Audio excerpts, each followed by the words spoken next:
안녕하세요, 여러분. 컴퓨터 구조 과목입니다. 여러분 안녕하세요. 컴퓨터 구조입니다. 자, 우리가 이번에는 레이드에 대해서 살펴보도록 할게요. 그래서 레이드라는 것은 어떤 개념이냐라는 거냐면 하드디스크를 어떻게 좀 써보자라는 거예요. 그래서 옛날에는 하드디스크가 고용량인 것은 굉장히 비쌌어요. 그런데 저용량, 저성능, 저가용성인 디스크는 너무 저렴한 거예요. 그래서 큰 거 하나 살 돈은 부족하니 작은 것을 여러 개 붙여서 쓰면 그만한 효과를 가져오지 않을까라고 생각을 했던 거예요. 그래서 이게 이제 뒤에 숫자가 종류라고 생각하십시오. 레이드 0이다라고 있어요. 그래서 이거는 이제 스트라이핑이다라고 이야기를 하는데요.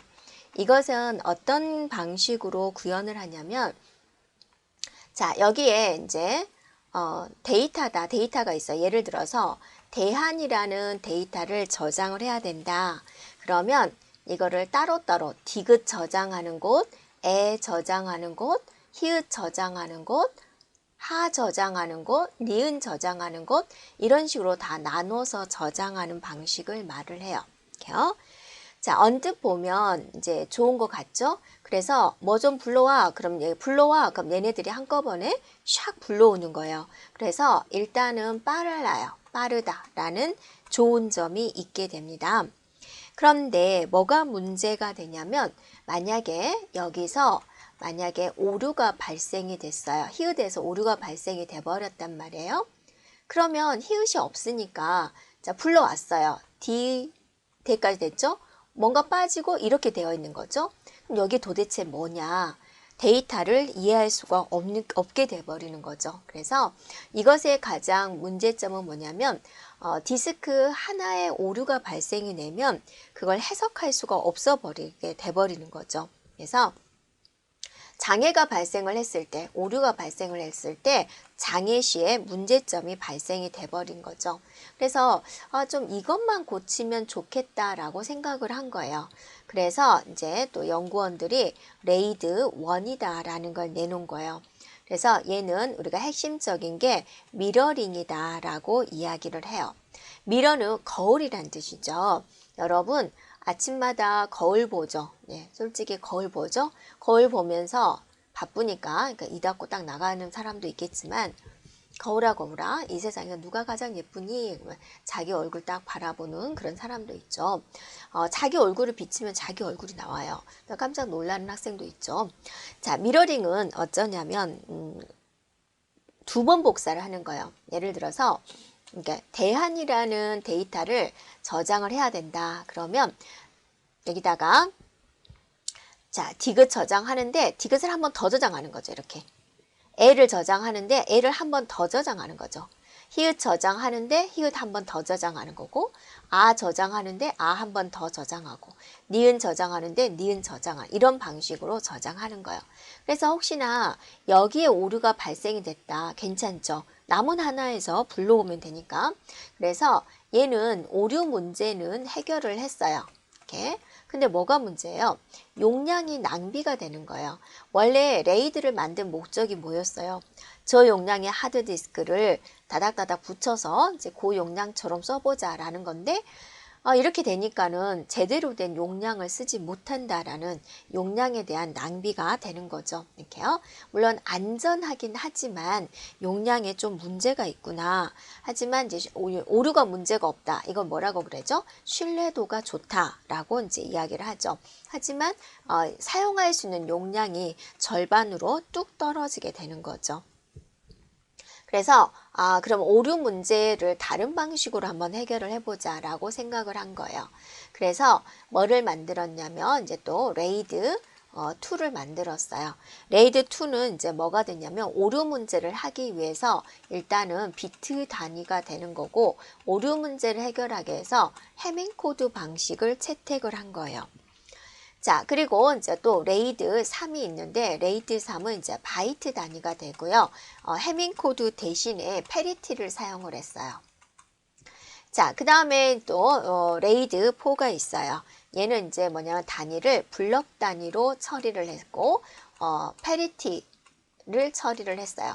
그래서 지금 여기까지는 뭐냐면 데이터를 저장을 할 때 이런 식으로 이제 나눠서 저장을 하죠. 그리고 맨 끝에 이거를 우리가 이제 페리티로 뒀다라는 거죠. 이렇게요. 이 통째로 하나를 페리티로 줬어요. 여기서 문제점은 뭐냐면 자, 뭐 좀 읽어와 또는 뭐 좀 저장해 라고 할 때 디귿에 여기다 저장하고 여기를 한번 가요. 오류 체크하기 위해서 만약에 A를 저장한다 그러면 자, 여기를 가고 여기를 가야 되는 거예요. 그러니까 이 페리티 부분은 매번 가게 되는 거죠. 그러니까 이 페리티 어떠세요? 이 페리티를 나타내는 이 디스크에 어떠세요? 굉장히 힘든 일을 하게 되죠. 그래서 디스크를 2번 가요. 무조건 2번 가야 되는 거죠. 그래서 여기에 이제 병목 현상이 나타날 수가 있다라는 겁니다. 그래서 이 문제 좀 해결을 하자라고 해서 레이드 5예요. 레이드 5는 이제 페리티 RR 방식이다라고 이야기를 합니다. 이렇게요. 이거는 무슨 뜻이냐? 이거를 이제 저장을 할 때 각 디스크에 이렇게 이제 저장을 하죠. 이렇게 여기다가 페리티를 붙였어요. 페리티를 나눠서 각각 니네 디스크는 니네들이 해결해라 라고 해서 여기다가 페리티를 넣었다. 페리티를 나눠서 각 디스크에 넣었다.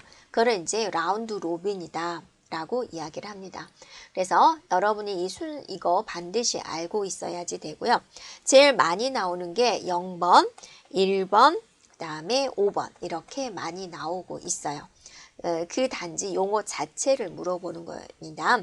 그래서 여러분이 레이드 정리 부분에 보면은 잘 나와 있죠. 네, 그거 꼭 기억을 해주고요. 자, 그리고 레이드가 딱 레이드 2만 써야 된다, 3만 써야 된다 그게 아니라 레이드를 섞어서 쓸 수가 있어요. 그래서 레이드를 혼합해서 쓸 수가 있다라는 겁니다. 그래서 그 세세한 설명보다는 혼합 레이드를 쓸 수 있다. 그걸 설명하고 그것에 대한 예를 표현하기 위한 겁니다. 레이드 0 더하기 1을 할 수 있고 1 더하기 0 할 수 있고 자, 5 더하기 0 할 수 있고 1, 2 이런 식으로 표현을 할 수가 있어요. 0, 1은 0과 1번을 혼합해서 쓰는 겁니다. 0번이 뭐였어요? 스트라이핑. 1번이 뭐였어요? 미러링. 스트라이핑하고 미러링을 한다. 얘는 미러링을 먼저 하고 스트라이핑을 한다. 이렇게 되는 거죠. 레이드 5는 RR 방식을 다시 스트라이핑 한다. 되는 거죠. 자, 이거는 미러링과 스트라이핑을 결합한 것을 또 이렇게 표현하기도 합니다. 그래서 레이드는 혼합해서 쓸 수가 있다. 이렇게 생각해 주면 되겠고요. 자, 뒷부분은 이제 용어에 대한 설명이 되겠습니다. 어떤 용어가 있냐면 빅 엔디안이라는 용어가 있고 그 다음에 리틀 엔디안이다라는 용어가 있어요. 그러니까 예를 들어서 우리가 한번 살펴보면 16진수 3, 0, 2, A, F, 5, 6, 7이라는 16진수가 있다라고 했을 때 16진수는 이게 1바이트가 됩니다. 그래서 이 하나하나가 4비트에 해당이 되죠. 그래서 1바이트, 1바이트, 1바이트, 1바이트, 1바이트 이렇게 됩니다. 그럼 얘를 내부적으로 저장을 할 때 200번지에 저장을 하겠다. 그러면 여기서 자, 30, 그 다음에 201번지에 EA, 그 다음에 F5, 67 이런 식으로 이제 저장하는 방식이 있고 자, 이게 이제 앞에서부터 저장한다. 그래서 얘를 이제 빅 엔디안이다 라는 용어를 쓰고요. 그 다음에 리틀 엔디안이다 라는 것은 뭐냐면 최하위 바이트부터 저장을 해요. 그래서 67, F5, EA, 30 이런 식으로 이제 저장하는 이런 방식이 있다. 용어를 한번 설명하려고 거기다가 이제 넣었던 거고요. 또 플래시 메모리다라는 이제 용어가 종종 나오게 되는데요. 플래시 메모리는 여러분이 뭐를 생각하냐면 디카 저장 장치다라고 생각을 하세요. 디카다, MP3다, 휴대폰 이런 대용량을 저장하는 거예요. 그래서 디카에 있는 사진은 여러분이 전원이 꺼지면 내용이 다 지워지지 않죠. 그래서 내용이 지워지지 않는다. 그래서 우리는 뭐라고 이야기를 하냐면 비휘발성이다 라고 이야기를 하죠. 그래서 이 플래시 메모리에는 노아 방식이 있고 난드 방식이 있어요. 이런 것이 있다라는 거고 서로 조금은 반대적인 개념이기 때문에 한쪽만 그냥 설명을 하고 여러분도 한쪽만 기억해 주면 되겠죠. 내부적으로 셀이 수평으로 배치가 된다라는 겁니다. 내부적인 내용이고 기억 용량이 작다. 난드보다는 작다라는 거고 읽어오는 시간이 리드 타임이죠. 데이터를 읽어오는 시간이 빠르다. 자, 그런데 쓰기, write죠. 쓰기나 삭제하는 속도는 느리다. 이렇게요. 데이터를 안정성이 높다. 그렇죠? 그다음에 이제 MMC, 카드 이런 데 사용이 된다. 바이트 단위로 수행을 한다. 집적도는 더 낮다. 네. 자, 이런 식으로 이제 특징적인 부분이 있고요. 그 조금 반대되는 개념이 난드가 해당이 되겠습니다. 자, 우리가 DMA에 대해서 살펴보겠습니다. DMA는 다이렉트 메모리 액세스다. 직접 메모리에 액세스를 한다. 누가? 입출력 장치가 라는 거예요. 자, 볼게요. 여기가 CPU가 있고 여기가 메모리가 있어요. 그래서 모든 것은 다 CPU가 관할을 하게 되는데 입출력 장치가 그러니까 데이터를 바깥에서 입력받아 가지고 메모리에 저장을 하고 싶은 거예요. 키보드 생각해도 되겠죠. 그래서 CPU의 허락을 받아서 메모리에 데이터를 저장을 하는데 우리 키보드 속도가 분당 500타라고 해도 CPU의 입장에서는 굉장히 느리죠. 시초는 1초에 몇억 개의 명령어를 처리하는데 CPU 입장에서는 키보드 치는 게 얼마나 답답해 보이겠습니까? 그런데 계속 그거를 지켜봐야 되는 거예요. 그러면 CPU가 얼마나 바쁜 사람인데 입력되는 거 지켜보면은 시간적으로 낭비가 되는 거죠. 그래서 여기다가 뭐를 하나 두냐면 DMA 제어기다 라는 걸 하나 둡니다. 그래서 입출력 장치가 DMA 제어기한테 내가 메모리한테 입력할 게 있는데 어떡하지? 라고 물어보는 거죠. 네. 그러면 DMA 제어기가 CPU한테 물어봅니다. CPU한테 우리 입력할 거 있는데요. 라고 물어보는 거죠. 그러면 CPU가 그래. 입력해. 그리고 어디가 비어 있으니까 어디다 입력해. 라고 메모리의 빈 공간을 알려주게 됩니다. 그러면 DMA 제어기가 입출력 장치한테 그 상황을 모두 알려주는 거죠. 그러면 입출력 장치는 이제 메모리한테 직접 모든 데이터들을 다 직접 전송을 하게 됩니다.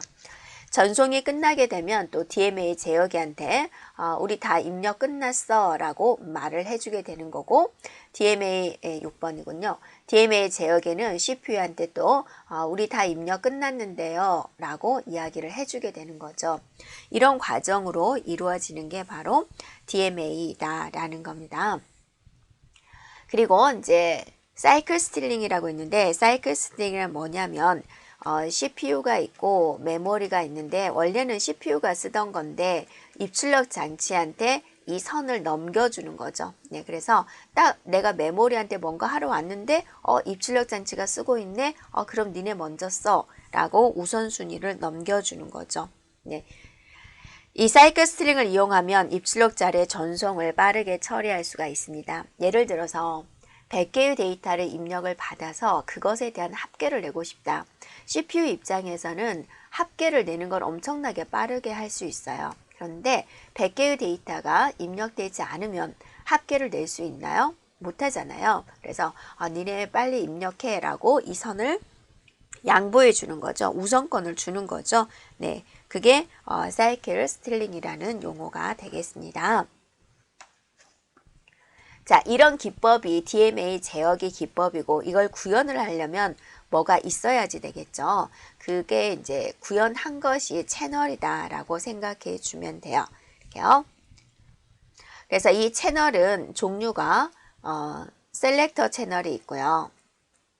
그 다음에 멀티플렉서 채널이 있습니다. 셀렉터 채널은 뭐냐면 고속의 입출력 장치를 관리를 해요. 속도가 빨라요. 그래서 한 번에 하나의 장치만 관리를 할 수가 있어요. 속도가 너무 빠르니까 그게 빨리빨리 끝나니까 계속 거기를 지켜봐야 되는 거예요.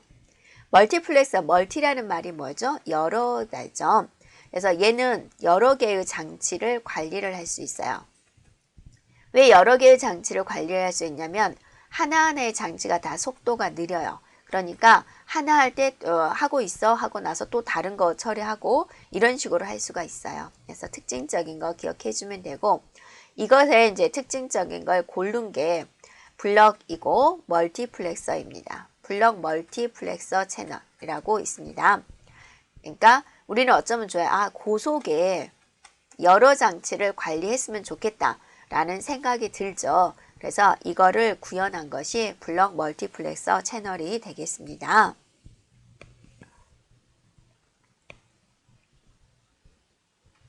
자, 이번에는 버퍼링과 스풀링에 대해서 한번 살펴보도록 하겠습니다. 버퍼링, 스풀링 한번 비교를 해볼 건데요. 두 개 다 뭐 하는 거냐면 뭔가 보관하고 있는 장소예요. 보관을 하고 있다. 두 개가. 근데 어떤 방식으로 보관을 하고 있느냐라는 거고 무엇을 이용하느냐라는 건데, 버퍼링은 어디에다 보관을 하냐면 주격장치의 공간을 이용을 해요. 그래서 우리가 컨트롤 C, 컨트롤 V 복사해서 붙여넣기를 하면 어딘가에 있다가 나오죠. 이게 주격장치예요. 주격장치에 램이라는 공간에다가 보관을 했다가 나오는 거죠. 네. 근데 스풀링은 누가 하냐면 윈도우즈가 관리를 해요. 윈도우즈. 여러분, 윈도우즈라는 프로그램은 어디에 저장이 되어 있나요? 하드디스크에 저장이 되어 있어요. 이렇게요. 그래서 이런 개념이 되겠습니다. 그래서 스풀링은 우리가 어디서 생각을 했냐면 인쇄할 때 생각을 했죠. 100개의 파일을 인쇄를 할 때 하나 인쇄하고 또 하나 인쇄하고 그걸 CPU가 관리하면 힘드니까 스풀이라는 공간을 마련을 해서 파일 다 이리 들어와 줄 서라고 한 다음에 그 다음부터는 이제 CPU가 관여하지 않고 스풀링해서 프린터한테 넘겨주는 거예요. 그러니까 그것도 이제 보관하는 곳이 되는 거죠. 네, 그래서 여러분이 버퍼링이다 그러면 이제 주격장치 램이다 그러면 하드웨어적인 장치잖아요. 그래서 하드웨어적으로 구현을 한다라고 이야기를 하고요. 윈도우즈는 우리가 운영체제잖아요. 시스템 소프트웨어잖아요. 그래서 얘가 관리를 하거든요. 그래서 소프트웨어적으로 구현을 한다라고 하고요. 저장되는 위치, 저장 위치가 바로 주격장치가 되는 거고, 얘는 저장되는 위치가 하드디스크에 저장이 된다라는 거죠. 구분을 해주면 되겠습니다. 자, 이번에는 버스에 대해서 살펴보겠습니다. 자, 컴퓨터에도 버스가 있어요. 그러니까 우리가 이제 버스다 그러면 컴퓨터 쪽에서는 다니는 길이다라고 생각해 주면 돼요. 자, 우리 다니는 길에 보면은 버스가 다니는 길이 있고, 또 자전거가 다니는 길이 있고, 또 자동차가 다니는 길이 있고, 또 사람이 다니는 이런 길들이 있듯이 버스에도 나눠놨어요. 그래서 주소가 다니는 주소 버스가 있고요. 데이터가 다니는 데이터 버스가 있고요. 그 다음에 제어 신호가 다니는 제어 버스 이렇게 나눠져 있어요. 네, 그래서 어떤 버스다라고 한다면 어떤 신호를 전달하기 위한 연결선이다라는 거고요. 이게 이제 CPU 내부에 있으면 내부 버스, 바깥에 있으면 외부 버스, 우리가 시내버스, 광역버스가 있듯이 얘네들도 이런 식으로 나눠놨어요. 그래서 이거는 그렇게 어려운 건 아닌데 어려운 것 아님에도 불구하고 간혹 문제가 나와요. 근데 내부 외부보다는 주소 데이터 제어버스로 구분하는 게 나오죠. 사지선다형이잖아요. 그래서 다음 중 버스의 종류가 아닌 것은 그런 식으로 이제 간혹 나오고 되고요. 자, 주소 버스는 뭐다? 주소를 실어 나르는 것이다 라는 거고, 주소 버스가 n비트면 당연히 지정할 수 있는 주소의 크기는 2의 n승계가 되겠고, 데이터죠. 데이터를 전달하는 통로가 데이터 버스가 됩니다. 네. 그 다음에 제어 버스죠. 뭐 인터럽트 신호라든지 리셋 신호라든지 이런 여러 가지 신호가 전달되는 걸 우리는 제어 버스다라고 하고 있습니다. 자, 그 뒤에 이제 문제 한번 살펴볼까요? 컴퓨터 버스에 대한 설명 중 옳지 않은 것은 1번을 보세요. 주소를 전달하는 주소 버스, 데이터 전송을 위한 데이터 버스, 그리고 명령어 전달을 위한 뭐죠? 제어 버스가 되는 거죠. 네. 그래서 1번이 틀렸죠. 네. 2번에 보면 3 상태 버퍼다라고 그랬는데 이거는 뭐냐면 우리가 보통 입력이 있고 출력이 있는데 여기 하나 더 있어요. 이렇게. 그래서 얘가 세 방향이다 해서 3 상태 버퍼다라고 이야기를 합니다. 그래서 이거를 이제 한 군데를 끊으면 다리가 연결되는 거고 끊으면 다리가 연결 안 되는 거고, 예. 연결을 지속적으로 해버리면 이제 연결이 되는 거고, 이제 스위치가 있습니다. 네. 그런 걸 통제할 때 쓰는 게 3 상태 버퍼가 됩니다. 그 다음에 이제 3번에 보면 특정 장치를 이용하면 버스를 통해서 입출력 장치와 주격 장치 간 데이터가 CPU를 거치지 않고 전송될 수가 있다. 이게 DMA 제어기에 대한 내용이 되는 거고, 자, 4번에 보면 다양한 장치를 연결하기 위한 별도의 버스가 추가적으로 존재할 수 있습니다. 네. 자, 그 다음에 주변 장치 인터페이스다 그랬는데 인터페이스 하면 여러분이 용어상으로 어떤 통로다라고 생각해 주면 돼요. A라는 장치와 B라는 장치와 연결한다. 그걸 우리는 인터페이스다라고 합니다. 그래서 이제 용어를 알자라는 거죠. 그래서 각각의 목적에 적합하게 주변 장치를 결합할 수가 있고 이들을 본체와 연결시켜서 데이터와 데이터 전달과 제어 신호를 처리하게 하는 장치를 우리는 특별히 입출력 인터페이스다라고 하고 있습니다. 자, 그 다음에 주변 장치를 연결하는 것 중에서 IDE, EIDE, 그 다음에 SCSI, ESDI, SATA 이런 여러 가지 장치가 있죠. 이 장치와 이 장치를 연결하는 것에 이런 여러 가지 종류가 있다라는 건데 이거는 여러분이 그냥 참고적으로 알고 있으면 될 건데요. 일단은 IDE다 그러면은 하드디스크 드라이브와 CD-롬 드라이브를 연결을 하는데 사용되는 인터페이스가 되고 마스터와 슬레이브 두 개의 드라이브가 연결 가능하다 그랬습니다. 자, 이 ID인데 앞에 E자가 하나 들어갔죠. 좀 더 확장시켰다라는 거죠. 각각의 마스터와 슬레이브로 설정을 해서 총 4개의 드라이브를 구성한다. 자, 여러분이 여기서 마스터다. 또 슬레이브다 라는 용어가 나오는데요. 우리가 이제 이게 주가 되는 거죠. 마스터가 주고요. 운영체제 하드디스크에 이제 내가 하드디스크가 뭐 여러 개가 설치가 됐다. 근데 윈도우즈를 어디다 깔 거냐. 부팅을 할 때 그 하드디스크를 먼저 찾아가야 되잖아요. 그게 마스터의 개념이다 라고 생각해 주면 돼요. 메인이 됩니다. SCSI가 있습니다. 그래서 이거는 직렬 전송 방식을 이용을 하고 7개까지 연결할 수 있어요 라는 거고 ESDI가는 하드디스크, 플로피 디스크를 연결하는 방식의 하나가 되고요. SATA는 하드디스크를 위한 고속 인터페이스 방식이 되겠습니다. 네. 자, 여기까지 진행하도록 하겠습니다.